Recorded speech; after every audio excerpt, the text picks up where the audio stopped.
याद रखो तुम्हारे सारे आंसर्स एबीसी फॉर्म में लिखना ताकि तुमको क्वालिटी मिले। ए में क्या लिखना,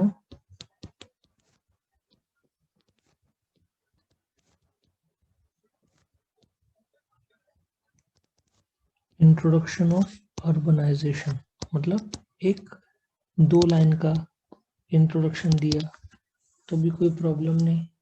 तुम क्या बोलेंगे,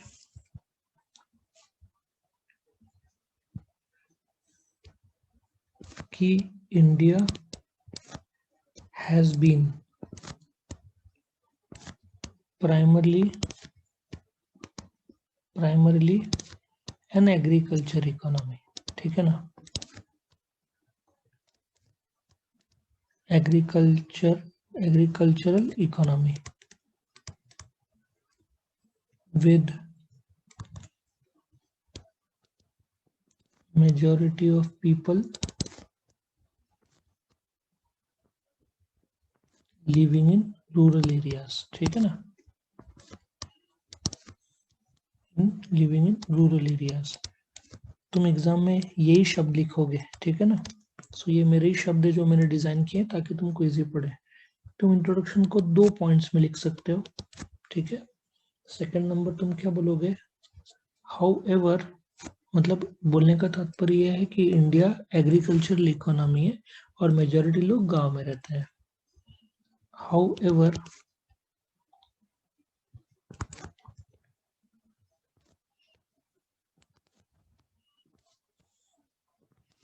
over the past few decades, एक डेकेड मतलब 10 साल का होता है,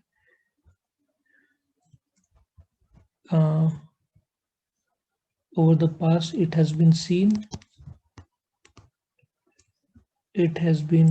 seen a gradual shift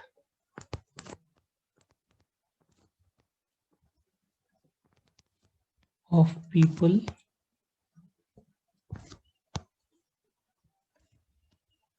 from rural area to urban area। तुमने बढ़िया सा इंट्रोडक्शन 2 लाइन का लिख दिया तो अच्छा हो जाएगा। उसके बाद बी क्या बोलना उसको तुम, meaning of urbanisation.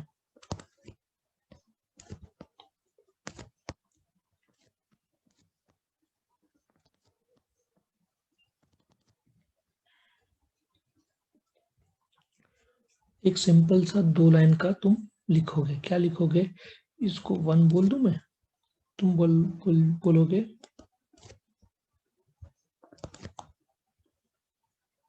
urbanization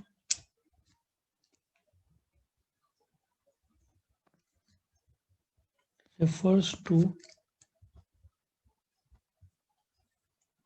the population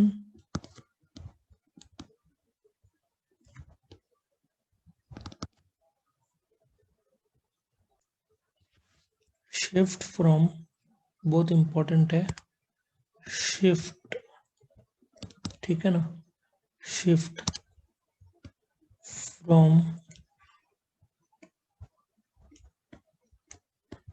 rural area to the urban area. ऐसे तुम बोल सकते हो जिससे बहुत अच्छी तरीके से तुम्हारा अटेम्प्ट होगा, है ना।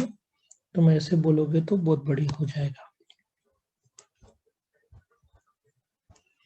अच्छा, तुम इसमें एक बहुत बढ़िया स्टैटिस्टिक्स ऐड करोगे। ये स्टैटिस्टिक्स मैं तुमको बोलता हूँ क्या लिखने का। इन 1900 साल में only 5% of the population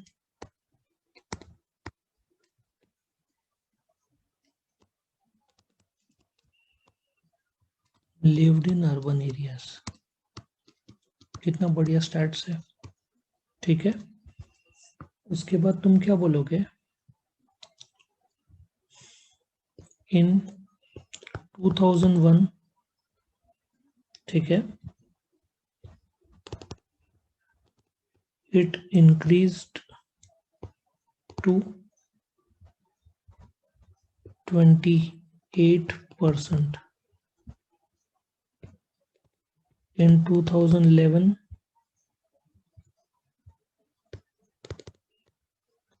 it was 38%। ठीक है, तुम ऐसे बोलोगे और ये भी बोलोगे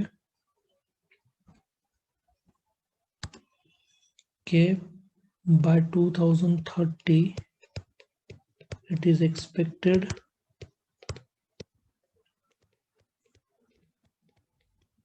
to be 41%। 51 नहीं है, 41 है। ठीक है, 41%। अच्छा, ये तुम्हारा ए बी फॉर्म में आंसर होगा।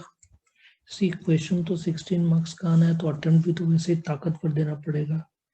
सी।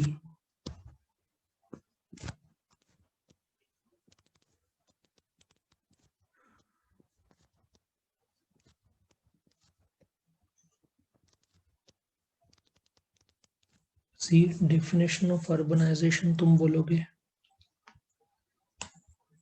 सो सबसे पहले क्या बोलोगे?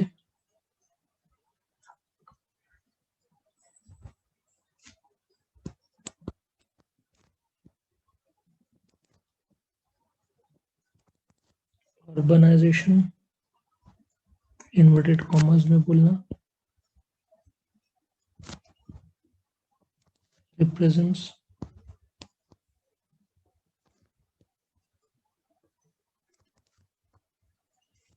a revolutionary change in the whole pattern of social life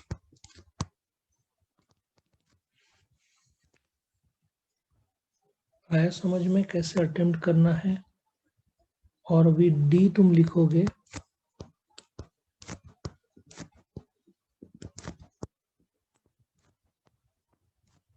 importance of urbanisation. ठीक है, तुम्हारा आंसर इस प्रकार से होगा। So let us see the importance of urbanisation क्या है। अब तुम्हारे नोट्स में तो सिर्फ यही दिया है, पैराग्राफ में दिया है, बट पैराग्राफ में मत लिखो, पॉइंट्स में लिखो। Trade and commerce. अब तुमको यहाँ पे स्टैट्स देना पड़ेगा। कैसे स्टैट्स है वो मैं तुमको बोलता हूँ, कैसे तुमको स्टैट्स के तौर पर अटेम्प्ट करना है। एक मिनट, थोड़ा इसको, हाँ, जो जीडीपी है इंडिया का, जीडीपी मतलब देश का आमदनी, जिसको हम नेशनल इनकम बोलेंगे, वो नेशनल इनकम जो है देश का, सपोजिटली 100 रुपया देश का नेशनल इनकम है। तो इस कमाई दो जगह से होंगे, एक अर्बन और एक रूरल, करेक्ट। सो ट्रेड और कॉमर्स अर्बनाइजेशन की वजह से 63%, ये 63, ठीक है, वापिस से क्लियर लिख देता हूँ, 63%, और रूरल 37% कंट्रीब्यूट करता है। और आगे चलकर ये आंकड़ा 75% की बात हो रही है। ये आंकड़ा 75% हो जाएगा और ये 25 रहेगा। सो यहाँ पे तुम ये स्टैट्स का एग्जांपल जरूर दे देना। ठीक है, let us come to point number 2, which is efficiency।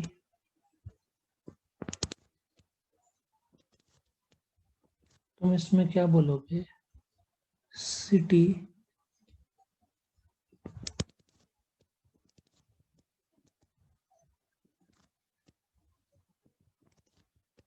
is more efficient than rural area।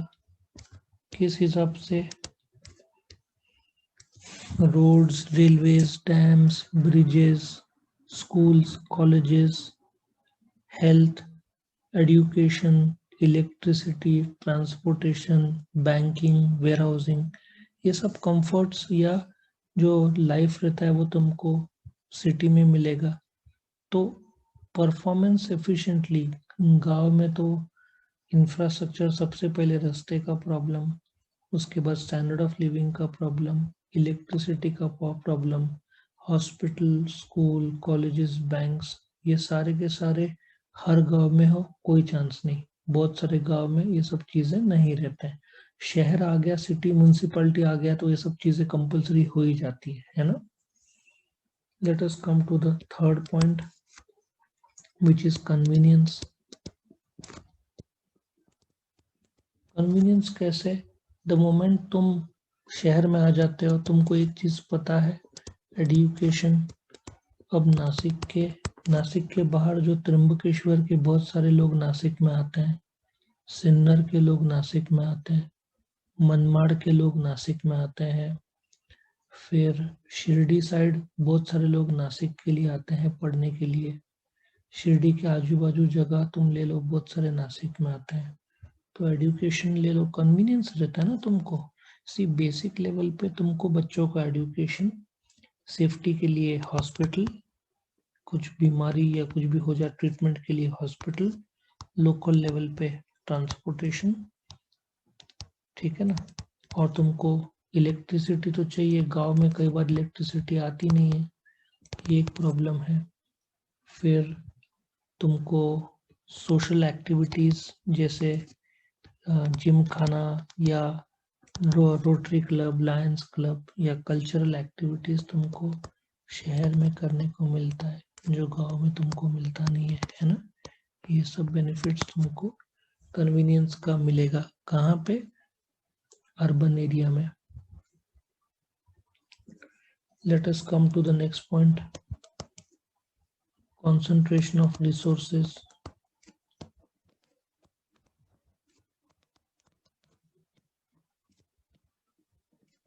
Concentration of resources में तुम देखो, सपोजिटली ये इंडिया है, ठीक है।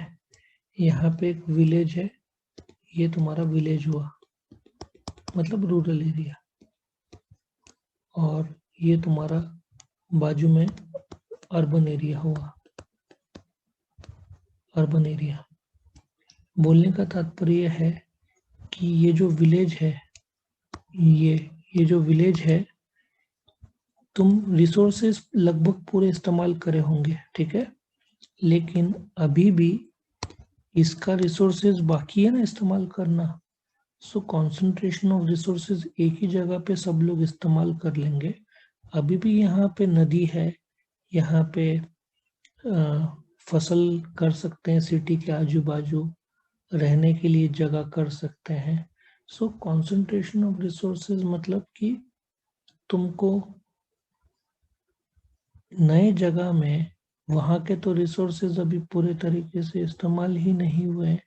तुम लोग गांव में जितना इस्तेमाल कर सकते थे कर लिया, तो अभी तुमको नए रिसोर्सेज मिलेंगे शहर में आने के बाद में। वहाँ तुमको फैसिलिटीज मिलेगा, इलेक्ट्रिसिटी, पानी रेगुलर मिलेगा, ये सब फैसिलिटीज मिलेगा, है ना। तो ये वाला पॉइंट था। Let us go to the fifth point, which is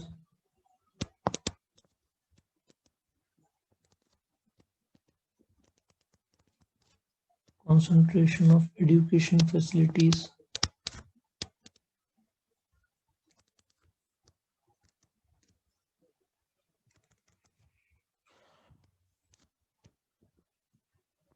मैं तुमको सबसे पहले एग्जांपल दूंगा। मैंने वैसे पॉइंट नंबर 3 में 2-3 में ऑलरेडी ये डिस्कस किया हुआ है। त्र्यंबकेश्वर के लोग,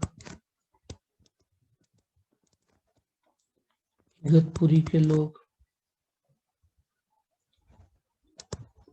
मालेगांव, शिरडी, ठीक है, ये चारों लोग नॉर्मली नासिक में 12th and graduation, of course 11th 12th and graduation के लिए नासिक में आते हैं, ठीक है। तो क्या होता है, एजुकेशन फैसिलिटीज ये सारे जगह पे तुमको आसानी से मिलने नहीं है, ठीक से क्वालिटी मिलना नहीं है तुमको। कॉलेजेस या तो नहीं मिलेगा, या होगा तो बहुत बुरे हालत में होगा। तो उसका फैसिलिटी नासिक में है। नासिक में अच्छे कॉलेजेस है, वर्ल्ड क्लास कॉलेजेस है, विद सुप्रीम इंफ्रास्ट्रक्चर है, जैसे अशोका फ्रावशी ले लो, काफी अच्छा इंफ्रास्ट्रक्चर उन्होंने दिया है। तो शहरीकरण में एजुकेशन फैसिलिटीज का जो कंसंट्रेशन रहता है, तुम आज नासिक में कॉमर्स के कॉलेज ले लो, त्र्यंबकेश्वर में तो शायद एक भी नहीं है, ज्यादा से ज्यादा एक आध होगा, बट जहां तक मुझे पता है एक भी नहीं है। नासिक में तुमको 20 के ऊपर कॉमर्स के कॉलेजेस मिल जाएंगे। तुम बीवाई के ले लो, तुम अशोका ले लो, फ्रावशी ले लो, विजडम हाई ले लो, VNI, KTHM, CMCS, GD Sawant, Bhosla, बहुत सारे के बाग, आजकल तो रायसोनी शायद कॉलेज है, बहुत सारे कॉलेजेस आजकल तो स्कूल वालों ने ही कन्वर्ट कर लिया अपने आप को कॉलेजेस में। ठीक है ना, आगे बढ़ते हैं, पॉइंट नंबर 6 में आते हैं।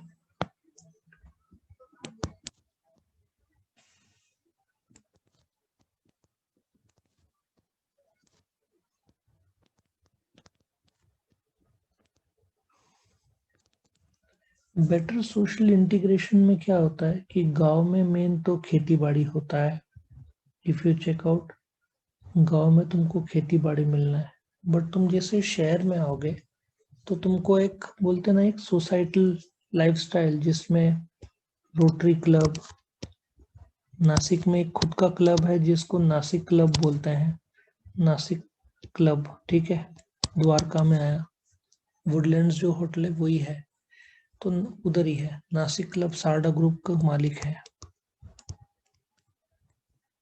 तो जो तुमको फैसिलिटी मिलता है, वो लोग मंथली कुछ ना कुछ एक्टिविटीज रखते रहते हैं, फिर ट्रिप्स निकालते हैं, दिवाली, सब जगह इनका कुछ ना कुछ एक्टिविटीज रहता है। तो if you compare with village and if you compare with urban area, ज़्यादा अच्छा इंटीग्रेशन शहरीकरण में है एज कंपेयर टू विलेजेस। ठीक है, इसके बाद में 7वां, न्यू मार्केट।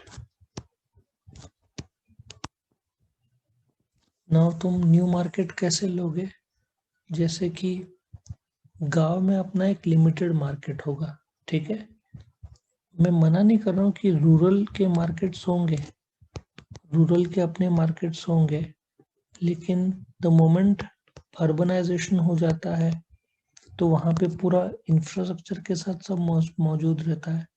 तुम देखो लासल गांव, एशिया का सबसे बड़ा कांदा मार्केट है, प्याज, ऑनियंस, कांदा मार्केट, ठीक है। सो नए नए मार्केट डेवलप होते हैं। आज लासल गांव का तो आज की तारीख में मुझे लगता है सबसे बड़ा, एशिया का सबसे बड़ा कांदा मार्केट है। तो नवे नवे मार्केट बिल्ड होते हैं। नासिक में भी शायद कांदा भवन होगा, बटाटा भवन है, फ्रूट और वेजिटेबल्स मार्केट है पंचवटी के वहां पे।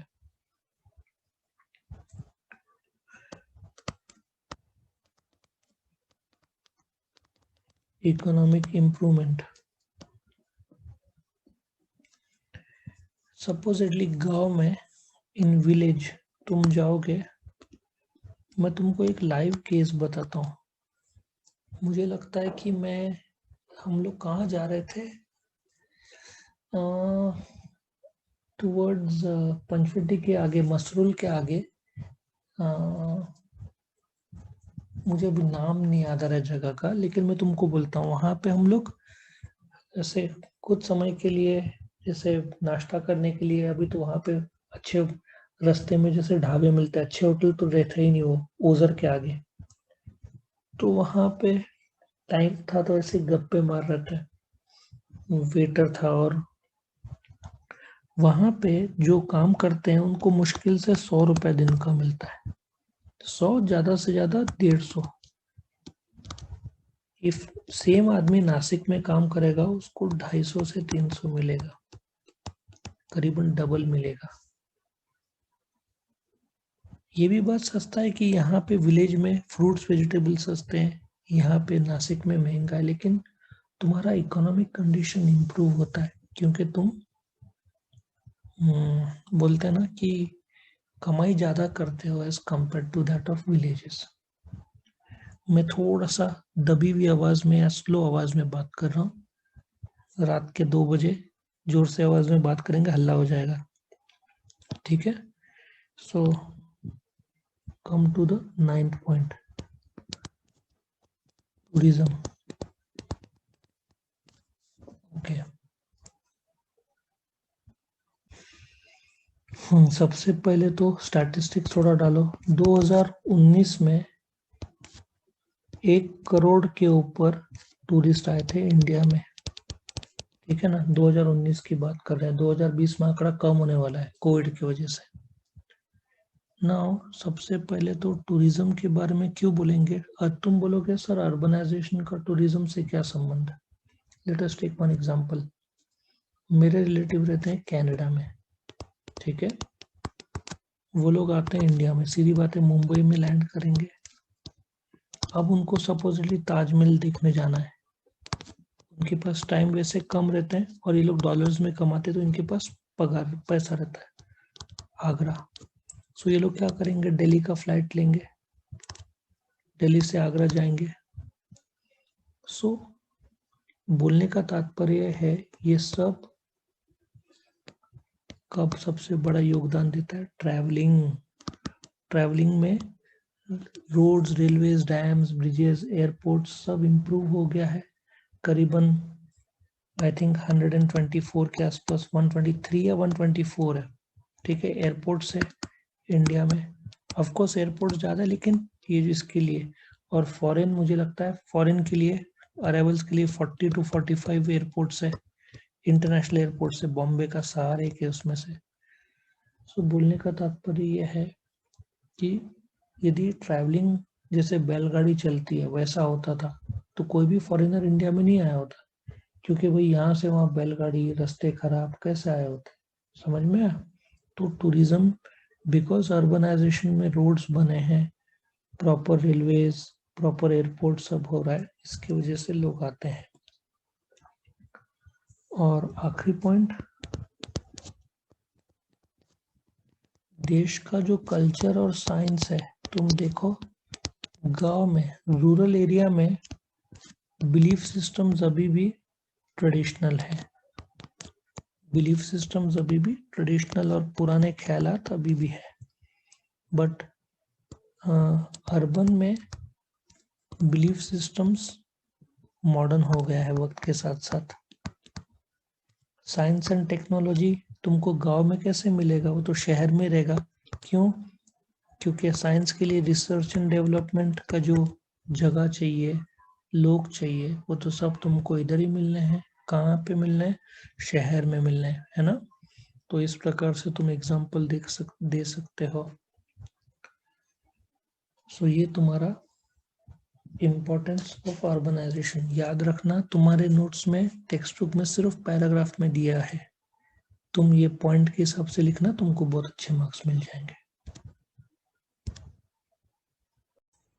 वीडियो पसंद आया तो लाइक कीजिए, अपने फ्रेंड्स के साथ शेयर कीजिए, उनका भी फायदा हो, और चैनल को सब्सक्राइब कीजिए। Thank you.